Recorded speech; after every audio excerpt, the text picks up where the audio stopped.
Objectif numéro un du chapitre sur le marché, savoir que le marché est une institution et savoir distinguer les marchés selon leur degré de concurrence, de la concurrence parfaite au monopole. Le marché est une construction ancienne. À partir du moment où les individus ont produit plus que ce dont ils avaient besoin, ou à partir du moment où ils se sont spécialisés, ou à partir du moment où un groupe produisait des choses qu'un autre groupe ne savait pas produire, sachant que ce même groupe maîtrisait des compétences que le premier groupe n'avait pas.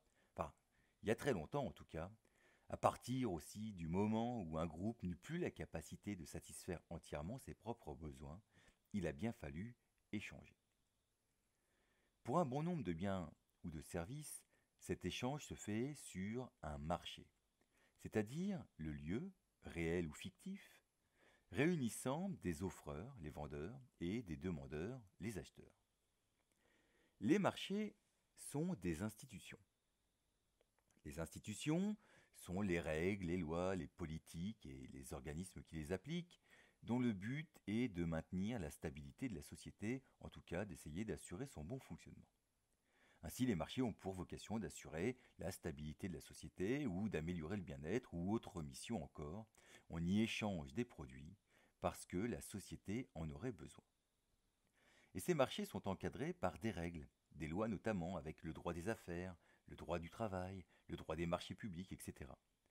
Ainsi, il faut que l'acheteur d'un produit puisse être garanti juridiquement qu'il pourra utiliser son produit. Ça vous semble normal, mais ça n'est pas si normal que cela. Ou alors c'est normal parce que c'est une norme et que c'est inscrit dans la loi.